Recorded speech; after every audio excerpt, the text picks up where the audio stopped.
Do you remember this character? What about this one? That's not even a Genshin. Genshin has a lot of characters, and a lot of them get the time that they deserve. But some of them have been thrown in the gacha trash bin, only to be forgotten. Like what your grandma does to her stinky toilet paper. Grandma! Put that toilet paper in the toilet! Here's what I think are the top 5 most forgotten Genshin characters. And to make it clear, characters who have potential will be the only ones on this list. So like, I'm not gonna put Dory on here even though she basically doesn't exist. And that's because she's never mattered.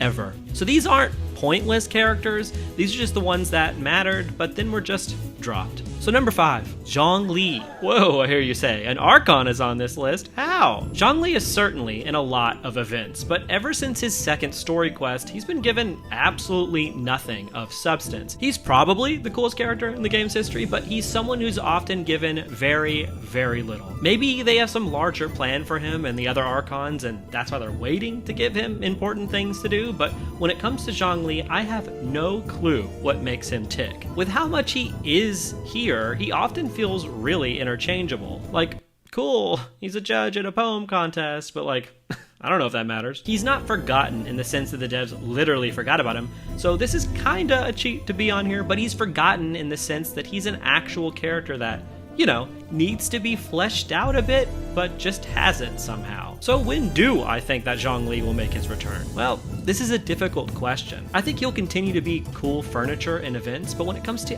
actually meaningful interactions with him, I think they might be saving it for either Archon on Archon action or at the end of Teyvat's whole storyline, when the Fatui enact whatever plan they have with the Gnosis. So I'm sure we will eventually get more of him, simply because he's important, but I've always wanted to talk about his odd usage ever since the first year of the game, so might as well put that on here. Number 4, Tepe. Where's he at? What's he doing, you know? Is he awake yet? Beidou. Beidou is a character that was introduced in 1.0 as a playable character, but she wasn't really given any story relevance until the start of the Inazuma arc, as she ferried our characters to the island. In this scene right here. That was absolutely in the game. She then got some background relevance in the arc when she helped out the Resistance, but after that, oh, bye.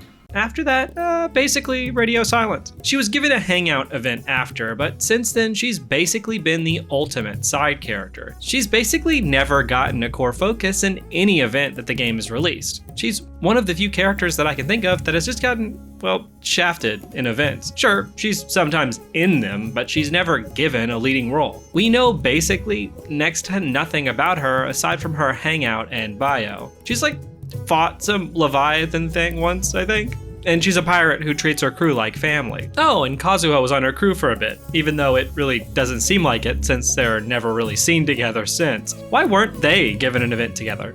A Midsummer Island style event aboard Beidou's ship with Kazuha and maybe a few other characters discovering islands, or you could maybe pilot her ship. Sounds super sick, but like, that's a pipe dream at this point. Overall, it's a weird treatment of a character that was in the base game. And like, she's not the worst treated character from that era, but she's the most inconsistent one, as the others that were shafted have stayed shafted since, whereas Beidou will sometimes pop up for a little bit, be cool for like a scene, and then just disappear. I think that, in this case, it's possible that this straight up just stays this way. I mean, Genshin has enough characters already, so I can understand why they just push some to the background forever. It's just a shame that we got some fun moments with her, and she seemed really cool overall, only to just keep her at arm's reach. Number 3, Ayato. The last time we saw him in any major capacity was at the beginning of the Akitsu Kimodameshi event, which was a year ago. Before that, it was in the Violet Garden event as someone behind the scenes, 8 months before. He's always viewed as that character behind the scenes and was only ever given actual substance and focus in this character quest. Did anyone expect this character to be as underutilized as he's been since? As we'll continue to see, Genshin weirdly doesn't know what to do with characters who hold powerful positions within their respective countries. I'm not really sure why this is, but it means really interesting characters like Ayato get nothing to do for essentially years. He was given a build-up as this super intelligent political power player, and we've only seen that happen really once. His usage at this point has started to make him feel pointless. Like Ayaka should have honestly just taken that role. They've forgotten about him for so long that it makes me wonder if he's just done, and his whole purpose was to just be a male Ayaka, and that's really, really disappointing. When do I think we'll actually see him though? Also no clue, who'd have guessed? I mean, if we eventually get some world-shaking event and all of the most powerful characters have to come together, maybe then, but if we don't, well, it seems Ayato might just stay behind the scenes forever. Number 2, Yelan. Okay, this character is one they actually forgot about. Yelan was someone who was introduced in quite possibly the best ensemble story quest in the game's history. She was introduced as this secret agent working for the Keqing, someone who holds many secrets. We then immediately got her story quest in the same patch, and while I think it was a god-awful one, we had this really interesting tidbit about how she's looking for top Fatui officials, which means she's someone who will obviously be important. This was in May of 2022! That's right, we likely won't see this character back in an important role after 2 years of absence.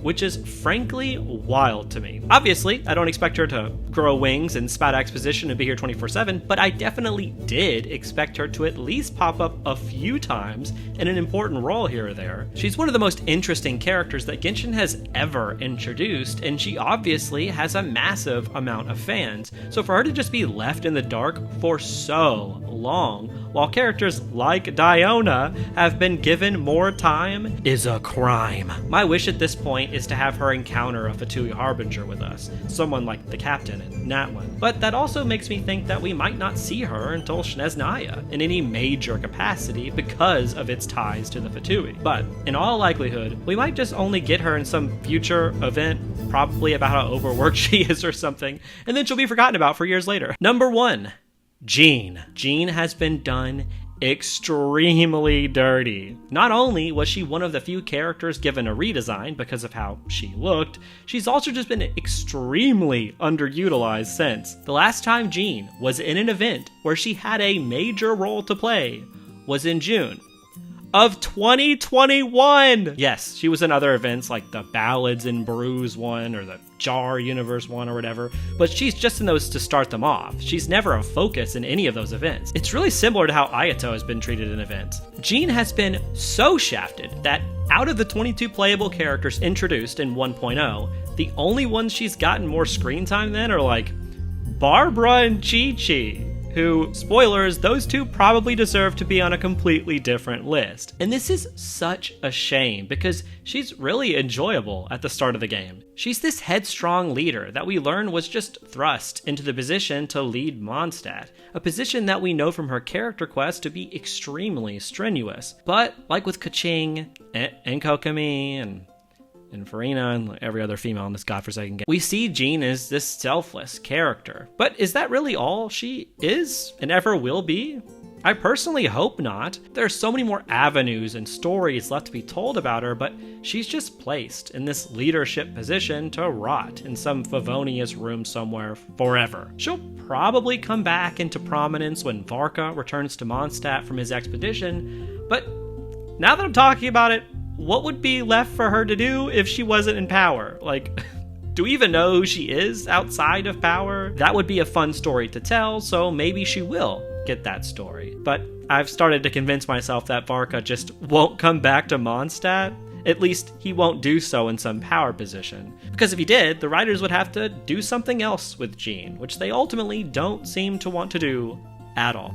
Oh yeah, Jean being in this event for like 5 seconds at the end also doesn't count as her really being there. She's not a focus of the event, and she, again, almost never is.